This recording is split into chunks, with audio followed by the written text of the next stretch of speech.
Sorry, my brain shut off for a second. I'm back. The Windows sound of rebooting. Yes.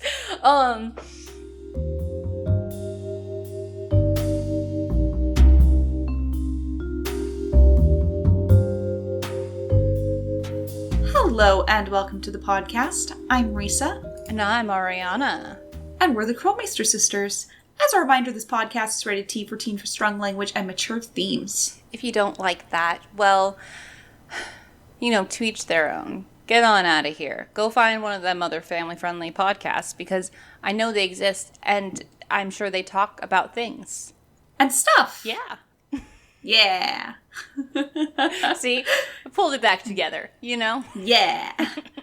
So, what are we talking about today, sister? Today, we're talking about a pitch, my kingdom for a pitch. See, I like it. Okay, yeah. In parentheses, please come up with a better title, LMAO. I feel like that should be the rest of the title. I'm always down for a good subtitle. But yeah, we just figured, hey, we haven't pitched in a little while. Yeah. If you're new to Krolmeister Sisters, we like pitching games. It's a creative outlet, okay? Yeah. It's the stories that we want to tell that we just, can't sit ourselves down to tell. The ADHD problem. Yeah.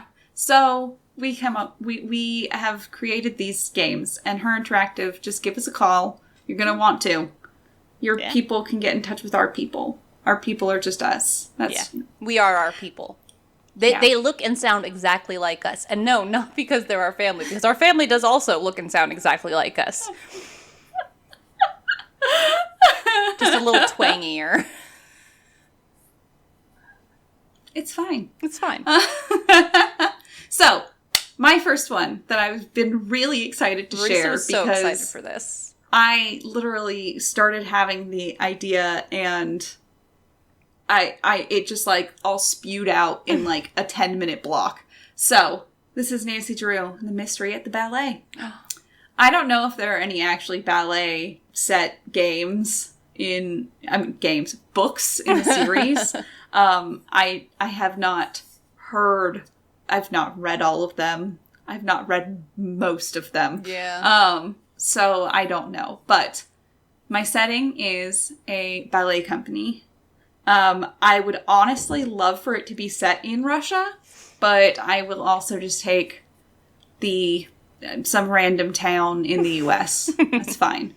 I just would like to have some Russian put in there because I want the the subplot to be about Tchaikovsky, because I want them to be putting on a performance of Sleeping Beauty, which is one of my favorite ballets.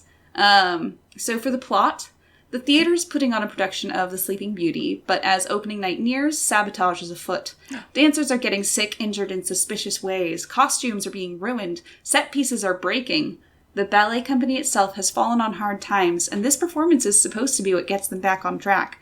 If the show can't open, then they might as well close the doors. The owner of the company hears from a friend, honestly my mind goes to Chantal, that Nancy does great work, not to mention pro bono. So they contacted her right away. Can Nancy help the ballet recover, or it will be lights out for the ballet? Oh, man. Yeah, I Yours just sound more like the game on the box summary. Mine are like someone putting a story together. Yeah, mine are just Yours is thought out. No, it just spewed out of me. So, I'm thinking for puzzles, because I went for puzzles before I went for characters. Love that for me for this. But the puzzles, okay? I'm thinking the historical subplot and everything being about Tchaikovsky and his life, kind of, the nice parts. But we'll just, I just feel like,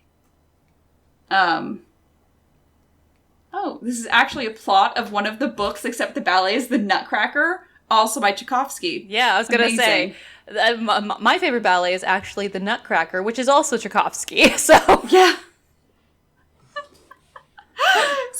Yeah, amazing. I must have, like, absorbed that through osmosis. probably. I'm The sure. Nutcracker Ballet Mystery. I'm sure love that it. we saw some episode of a show or some TV movie that was yeah. based on it. Probably. Even if it wasn't technically Nancy Drew. It was, Yeah. But, yes. So, I'm thinking we learn about Tchaikovsky, and, like, I would love to have a puzzle where you're being given excerpts of several of his songs, and you have to identify, like, you learn what it sounds like, and then you later identify which sound goes to which song. I think that would be really fun. Yeah. Like, think about it like Whale World, where you hear it. That's what I'm thinking. That would be so fun. I also would love to see lots of ballet terms used. Like, I would love to have, like, a puzzle box where you have to put the foot positions in order from 1 through 5. Mm-hmm. Like, and maybe make it a slider puzzle, because I'm just designing puzzles for me right now. So, Isn't that what pitch episodes are? yes, I would love this. Or I would also love the idea of having, like, you've been given the written words for, like, ballet poses and stuff, and you have to put moves, and you put them together, and like, I'm thinking like Isis in I was just thinking that, but Creek. like a somehow a marionette-esque doll, in like an old school quarter machine. It would be really fun. Yeah, I think, and then you have to get, like, you input based on the words, and you know what, like, you see elsewhere what shape it needs to do. Mm-hmm. So I think that would be really fun. Yeah. I'm so excited about this game, and it's not even real. I do that a lot. That's the worst part of pitches. I also would love for there to be costume-based things, because I think that it would be really, really fun to have to, like, identify different tutu types. Like, is it a romantic tutu? Stuff like that. I'd love for there to be a puzzle of having to put a pattern together, because that takes a lot. That is honestly such a difficult thing to do when you learn how to sew. Like, it's really fun too, having to learn how to where to put things. Like, maybe they make you try to first arrange all the pieces to cut them, and you have to try and fit them all into your piece of fabric. And then after that, you have to, like, decide which ones go together for which step. I think that would be so fun. Yes. And it's such a great, like, brain teaser. Mm-hmm.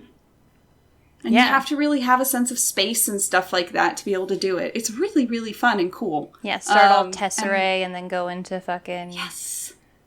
Good and also, like, fixing a sewing machine could be part of it. You know? Yes. Do, like, a mechanical thing for some, like, old sewing machine. And you're like... Because that's pretty easy to like, look at. Because it's very simple. Yeah. And, you know, there are very few moving parts at that point. Like the ones in the loft that I was always fixing. Yep. But I think that would be really fun. So my characters that I have, the owner of the company, she used to be a ballerina herself at that company. And she had an injury, which forced her to end her career as a ballerina. The story of many ballet teachers. Yep. So the company is a labor of love for her, where she used to perform as a young dancer, so she bought it when the original owners died. She has hired Nancy to come in and save her baby. Aww. Because that company is her baby. Then I have Is the this lead woman ballerina. Russian? I was hoping, yes. Yeah. I didn't want to say. I would love for this to actually just be in Russia. Right. Like... That, I think, would add some fun into it, of being able to learn bits of the alphabet, you know, that kind of thing. I think that would be really cool. But I have the lead ballerina. She's definitely a target, And on the surface, she pretends not to care, but after Nancy gains her trust, she confides in Nancy how stressed she is. She's afraid of being injured, but she's also afraid of letting the company and her parents down if she doesn't perform perfectly. Could she be sabotaging the production to avoid having to perform? Then we have the male lead. He thinks everyone's overreacting and that it is, like, it's all just a prank gone too far. But he takes ballet itself very seriously, but he finds this production to be closer to community theater than to professional level ballet. Is his aloofness genuine, or is there something he's hiding? Understudy to the lead ballerina and her younger sister. She is a very nervous person and claims that she would be terrified if she had to step in as the lead. She feels she'll always be stuck in her sister's shadow. Is she sabotaging this production to be able to step out of her sister's shadow and into the spotlight? I had a lot of fun. Choreographer. Like most choreographers, he used to be a dancer himself and aged out of performing. He is very strict and takes the entire thing very seriously. To him, this production is as important as the National Ballet. He used to date the owner of the ballet, but now they're the best friends. Is there something more to his past romance with the owner that could be spurring on sabotage? Is there? And then the costume shop manager. I don't know, is there? You're the one writing the game. I'm not going to ruin it.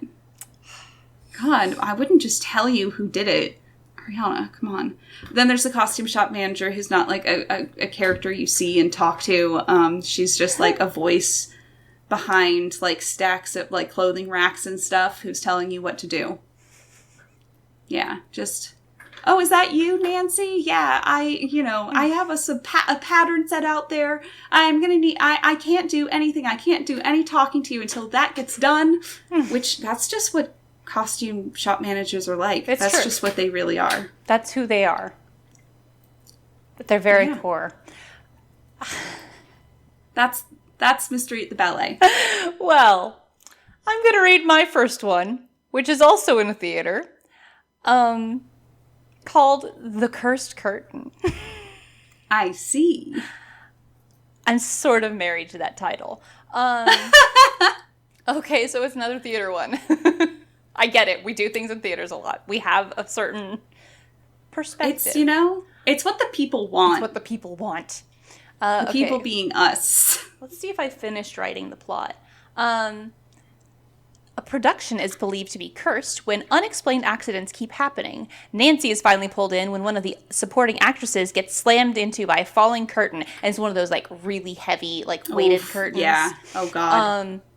And knocked into the orchestra pit. This injures her ankle because obviously that's always what's injured.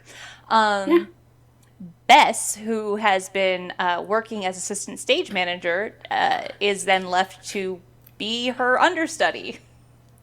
She doesn't want us to do it. She doesn't want to do it. You have to solve this. She's like, I can't do this. So Nancy comes in during Tech Week, which is a very stressful week in theater, let me tell you. And pretends to be working in the costumes for the show. She gets to know the cast and crew. While it's a professional theater company, they have a smaller cast and crew than normal because this production is a test for the director to see if she's up to snuff. Some of the group want to see her succeed. Some of the more veteran and snobby folks clearly think they're above this little drama. Nancy finds out about backstage drama as well as previous cursed productions and the entity to which they attribute this curse. I don't know what it's called because all I can think of is Rippledink. Rippledink. They got some precocious entity or spirit that just causes it.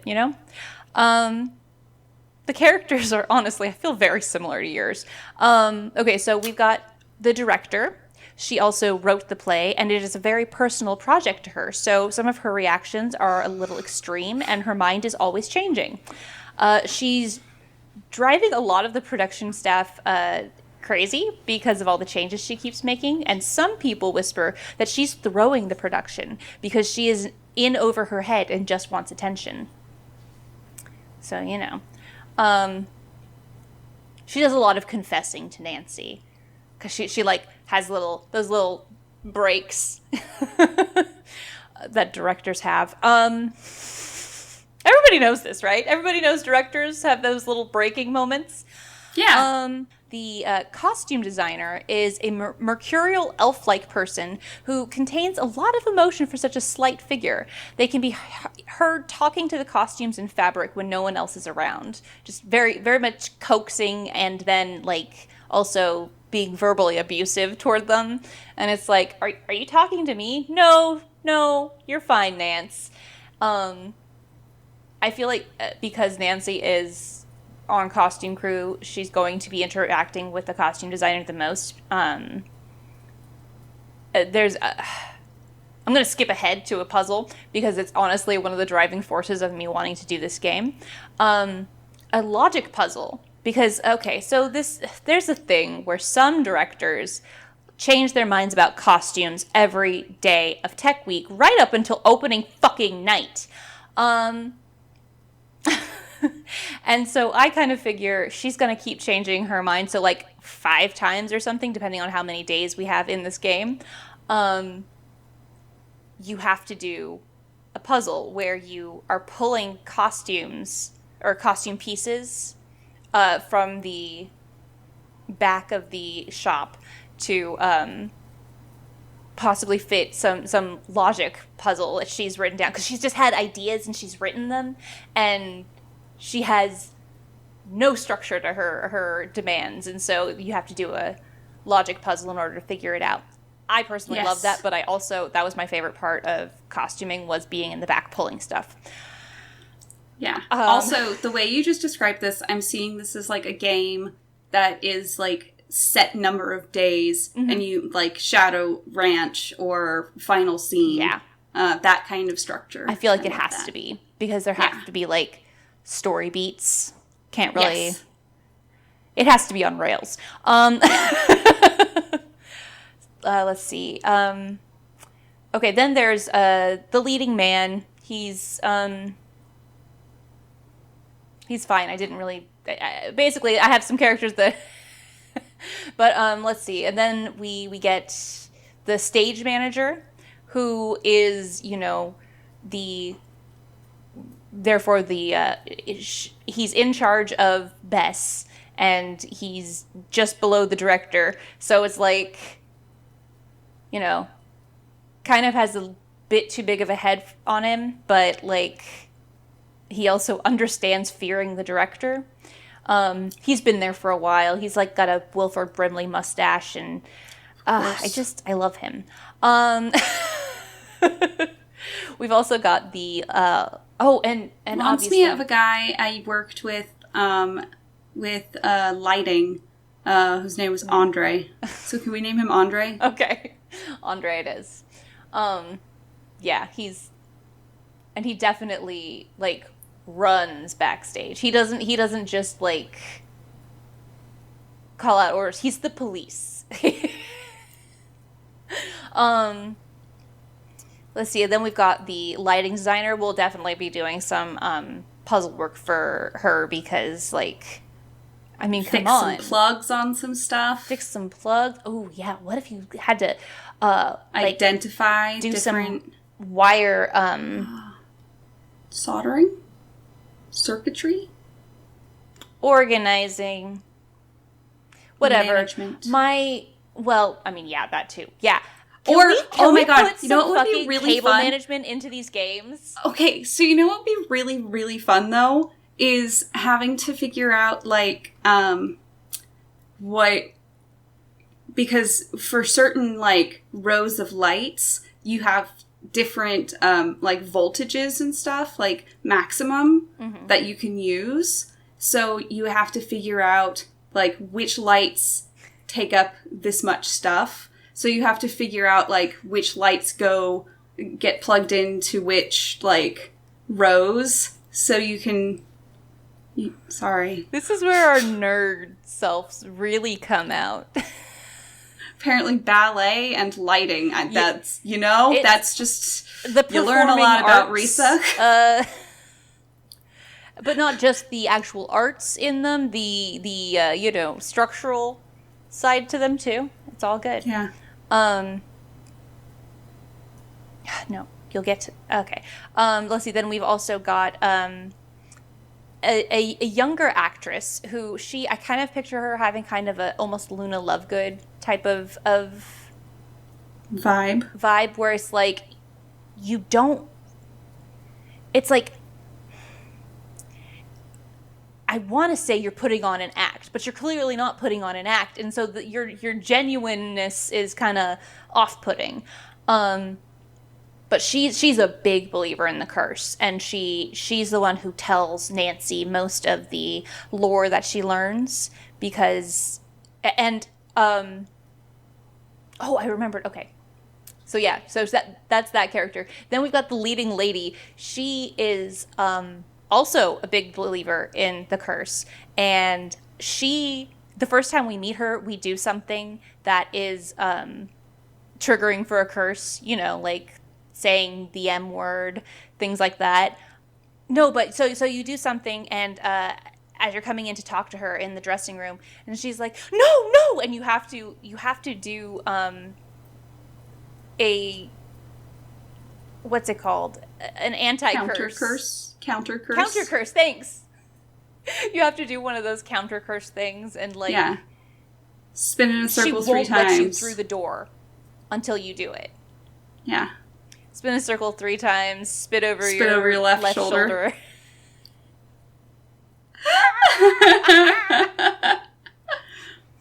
Oh boy. The things they ingrained in us. There's also an older thespian who takes himself way too seriously. He's I keep wanting to say the guy, but I guess other people don't always know the guy. Just older guy who's like, oh, well, in my day, the theater was really, just kind of is a very affected, personality. And then there's also the assistant director. Richard Topham. Yeah, a little bit. That's the vibe.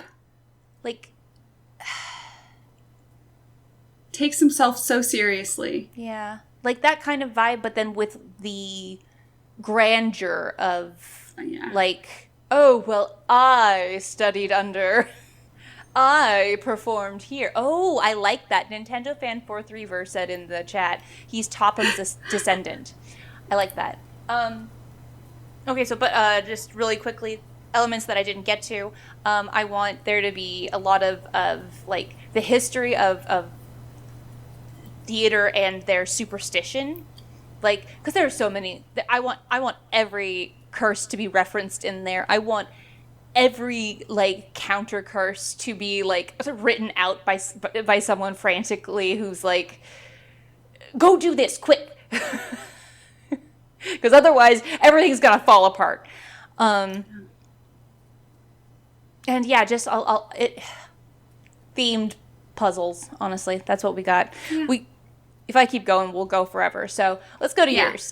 So my next one is something very loosely based on the email mystery, which is one of the Nancy Drew files that Ariana had.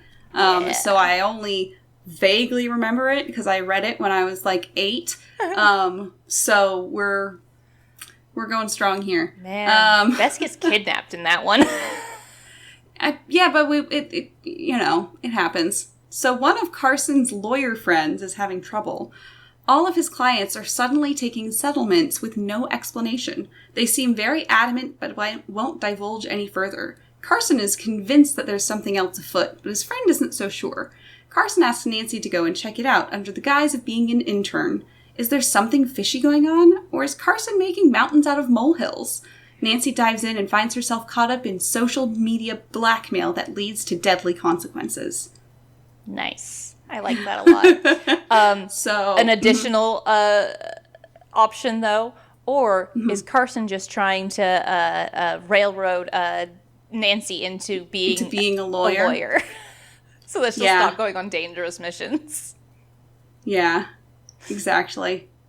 Perfect. Ooh, so the characters Carson's friend, which is one of the partners of the firm, he's the senior partner, he is convinced nothing is going on. It's just a coincidence that all his clients are settling, and really it does make things easier for him. No, it's not the best publicity for his firm, but it really isn't something he thinks is worth investigating. Apparently this man is very blasé about, oh well, I guess. He's got the rose green, Yes!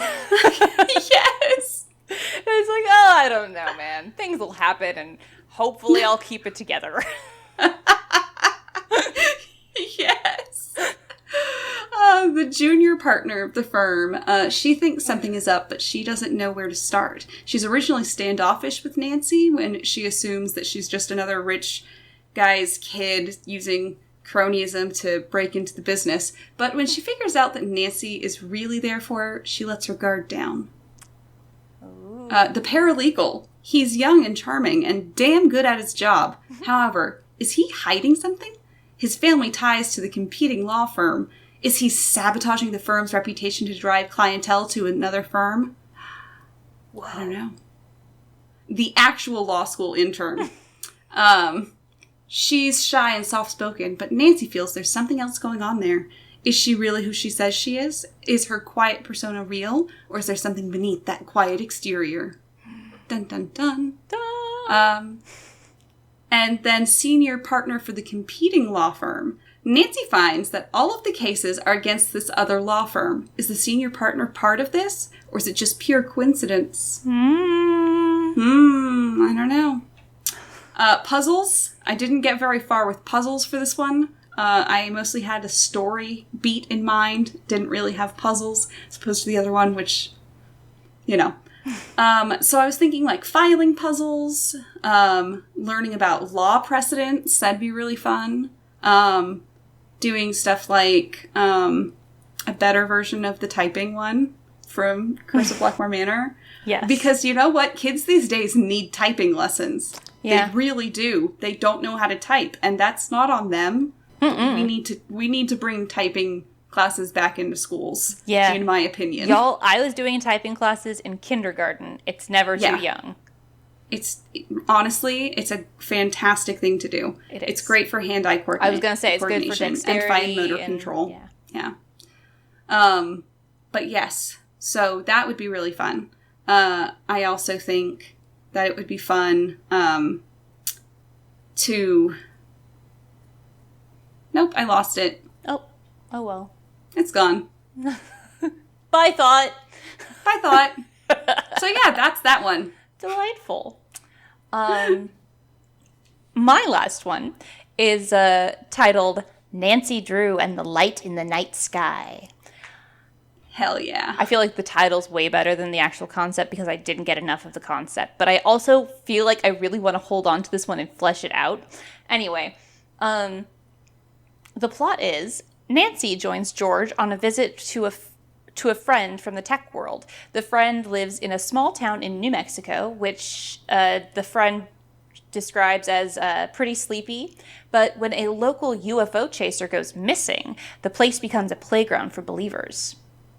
The theory of the UFO chasers is that all the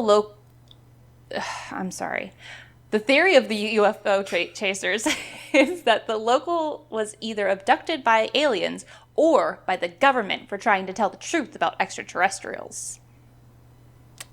You know? You looked like you wanted to say something. No. Okay. Gone. All right, cool. Okay, so characters I didn't flesh out very well, but I know, what I wanted there. So there's obviously got to be a local diner owner who's got, the alien-themed diner. Y'all know it. It's got flying saucers everywhere, and you can buy, little green men glasses at the cash register. Yes, 100%. Yeah. So we've got the diner owner who, he's grown up there. He was there when, he was a teenager when, there was a resurgence of UFO sightings. Yeah. And there's just, so he's just kind of over everything.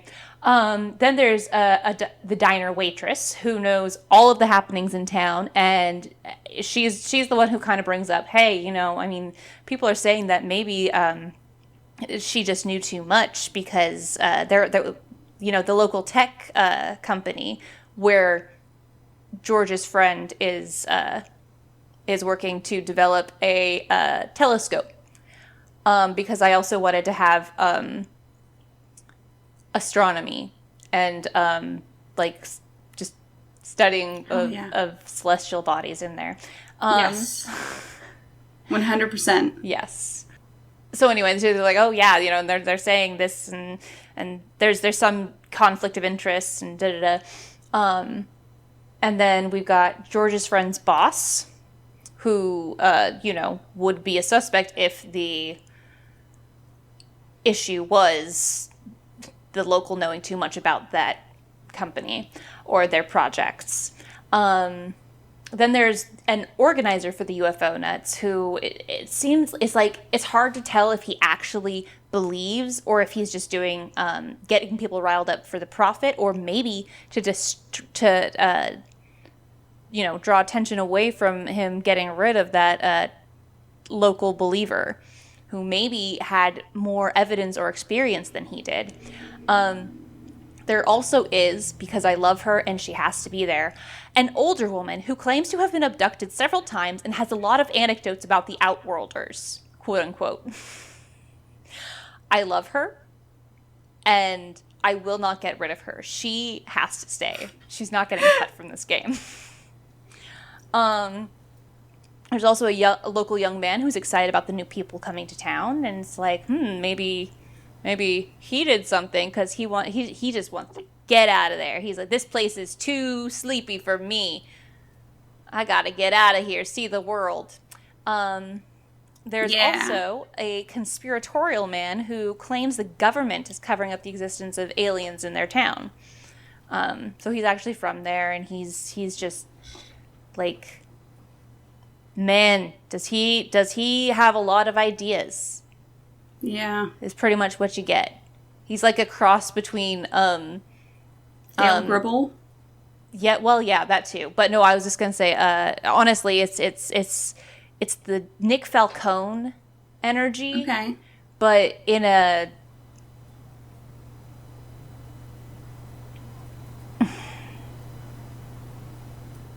so like not Dale Gribble fashion, but Dale Gribble verbiage. Mind. Yeah. So yeah, and puzzles, like, there would obviously be, like, I have to have celestial body identification. I want like all kinds of again, we get into the STEM stuff, but then I also want there to be like just cute stuff in the town, like similar to putting together the oh my gosh, what is the name of the sea monster? Caddy, thank you. Cadborosaurus. Like putting that skeleton together. You would have to put together like a flying saucer with like an alien sticking out of it, and it'd be cute. Anyway, I didn't have a lot of ideas for it, but I really wanted to do UFO chasers. Yes, 100%. So, yeah, those are our 4 new games that we have pitched free of charge. I will, however, take money if you would like to pay me to write the rest of it. Yeah, so these were our elevator pitches. These are really long elevator pitches. Yeah, that's because I paid the janitor to stop the elevator so that I could talk to the producers for longer. Yeah, exactly. So we got stuck in the elevator with them, and these were our pitches. It's like we talk when we're anxious. Yeah, let us know how much you would like those games. Totally. Let us know that. Tell us your favorite of the 4 games we came up with, or come up with a game yourself. Yeah. You can like email it to us. I don't know. Yeah. We won't try to take I've credit said for before, it, I promise. Discord or tag us in Twitter, and that's the best way to get a hold of us. It really is. Yeah. I've got nothing to add to that. Okay. Well, you can support us on Twitch and Patreon. Oh, yeah, that too. I forget about those. As we're streaming on Twitch right now, Ariana. You forget about Twitch? Yeah. Yeah, okay. So, as a reminder, I'm Risa. I'm mostly okay. And we're the Krolmeister sisters, and we're asking you guys to stay sleuthy. Oh yeah, I have to hit stop.